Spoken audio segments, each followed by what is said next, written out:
Hello दोस्तों, तो JEE advance 2025 का एग्जाम है वो हो गया है और उसमें एक बहुत ही सिंपल सा सवाल आया। इस सवाल में क्या दे रखा है, एकदम सिंपल सा सवाल था। इसको आप 30 सेकंड में नहीं लेते, 30 सेकंड से भी कम उसमें ये आपसे आराम से बन सकता था। तो चलिए देखते हैं सवाल में क्या है और कैसे अपन इसको सोल्व करेंगे। तो सबसे पहले हम इसको सोल्व करते हैं, फिर उसके बारे में अपन कॉन्सेप्ट भी देखेंगे कि क्या कॉन्सेप्ट इसमें अपन कैसे करते थे इसको। तो चलिए, तो यहां पर हमें ये दे रखा है कि एक आपका कॉम्प्लेक्स नंबर है z, जो कि x प्लस आयोटा y का नाम दे दिया। तो अगर मैं इसको लिखना चाहूं तो ऐसे लिख सकता हूं कि ये लिखा हुआ है, वो ये लिखा हुआ आपके पास कि z माइनस z1 का mod equals to 2 times z minus z2 का मोड। तो हमारे पास एक स्टैंडर्ड इक्वेशन होती है। स्टैंडर्ड इक्वेशन क्या होती है कि अगर आपके पास z minus z1 divide by z minus z2 का मोड इक्वल्स टू k है, जहां पर k आपका नॉट इक्वल्स टू 1 है, तो ये एक सर्कल को रिप्रेजेंट करता है। ठीक है ना। लेकिन इंपॉर्टेंट चीज ये है कि यहां पर आपको सेंटर और रेडियस बतानी थी। तो अगर आप इसको x प्लस आयोटा वाई रख के निकालेंगे और फिर उसको सोल्व करेंगे तो काफी कॉम्प्लेक्स आपकी इक्वेशंस हो जाएंगी, है ना। तो इसका सबसे सिंपल तरीका क्या होता है कि इसमें ये होता है कि जो आपका z1 है, जो आपका z1 है और z2 है, उसको z जो है वो 2:1 रेशियो में डिवाइड कर रहा है। तो यहां पर जो दो पॉइंट आते हैं आपके पास, इसमें आपके पास जो दो पॉइंट आएंगे, एक तो आपका z यहां पर आएगा और एक कहीं यहां पर आपका z आएगा।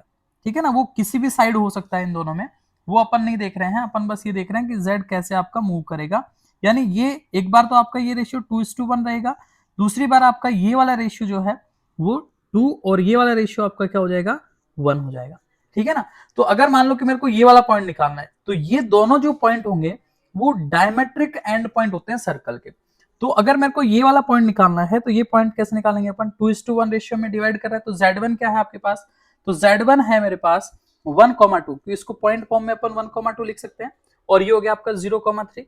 तो मैंने यहां पे लिख दिया 1,2 1,2 एंड 0,3। ठीक है। तो ये वाला पॉइंट आ जाएगा। तो अपन इंटरनल डिवीजन से, ये इंटरनल डिवीजन से है और ये वाला आपका एक्सटर्नल डिवीजन से हो जाएगा। या फिर आप ऐसे बोल दो कि z1 और इस वाले z का, यहां पर जो z अपन ने लिया है, इन दोनों का मिड पॉइंट z2 हो जाएगा। ठीक है। तो ये आ गया आपके पास कितना, 1/3 और फिर 6 प्लस यानी 8/3, 6 + 2 8 हो गया और डिवाइड बाई 3। और ये जो पॉइंट आएगा आपके पास, ये वाला पॉइंट क्या हो गया आपका, ये पॉइंट हो जाएगा आपका एक्सटर्नल डिवीजन से। या फिर आप ऐसे बोलो कि z1 और इस z का मिड पॉइंट z2 है, तो ये आपके पास आ जाएगा -1 और फिर ये आ जाएगा आपका 4। तो इस सर्कल के जो डायमेट्रिक एंड पॉइंट मिले मेरे को, वो मिल गए 1/3, 8/3, -1, 4। ठीक है ना।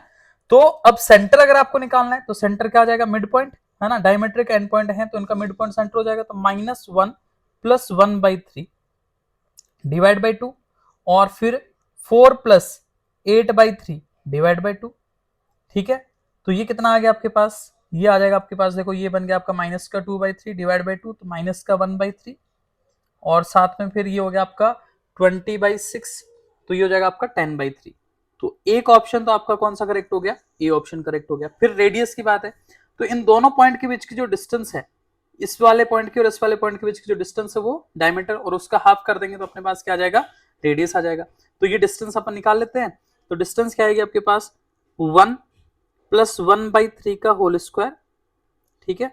और फिर 4 - 8/3 का होल स्क्वायर का अंडर रूट, ये है आपका डायमीटर। ठीक है ना। तो ये आ गया आपका कितना, ये हो गया आपका 4/3 का होल स्क्वायर, तो 16/9 प्लस का ये कितना हो जाएगा, 4/3 का होल स्क्वायर यानी कि 16/9। तो ये आ गया आपका 4√2 डिवाइड बाई 3। ये आ गया आपका डायमीटर। तो रेडियस क्या हो जाएगी अपने पास, रेडियस हो जाएगी अपने पास 2√2/3, 2 से डिवाइड कर देंगे इसको, तो फाइनली आपके पास डी भी आपका करेक्ट आ जाएगा। तो ये बहुत ही सिंपल सा सवाल था। ठीक है ना। अब इसके पीछे अपन कॉन्सेप्ट दे सकते हैं, ये वाला कॉन्सेप्ट अपना यूज होता है। इसको ज्योमेट्री से अगर आप देखना चाहो तो कॉन्सेप्ट क्या है, कॉन्सेप्ट में बता देता हूं आपको। तो अपना जो कॉन्सेप्ट है, बहुत ही बढ़िया कॉन्सेप्ट है इसको ज्योमेट्री से करने का। अगर आप इसको x + i/y करके और फिर मॉडुलस से निकालोगे, है ना, स्क्वायर करके, तो उससे आपके पास जो सर्कल की इक्वेशन आ तो जाएगी, लेकिन उसमें थोड़ा ज्यादा दिक्कत आती है ना। अब आप उसी से भी कर सकते हैं, है ना, उससे भी आप इजीली कर सकते हैं, कोई दिक्कत वाली बात है नहीं, है ना। यहाँ पे दोनों साइड आपने मैग्नीट्यूड निकाला और सर्कल की इक्वेशन निकाली, फिर उसका सेंटर और रेडियस आप निकाल सकते हो। तो ज्योमेट्री वाला कॉन्सेप्ट मैं आपको बता रहा हूँ, ठीक है ना। ज्योमेट्री वाला कॉन्सेप्ट क्या है कि अगर आपके पास ये केस बन रहा है कि z माइनस Z1, ठीक है, divide by z minus Z2, दोनों का मोड है, इक्वल्स टू k। तो ये k नॉट इक्वल्स टू 1 के लिए सर्कल होता है। k इक्वल्स टू 1 के लिए तो क्या हो जाएगा कि ये Z1 Z2 जो पॉइंट होंगे उसका परपेंडिकुलर बाइसेक्टर हो जाएगा।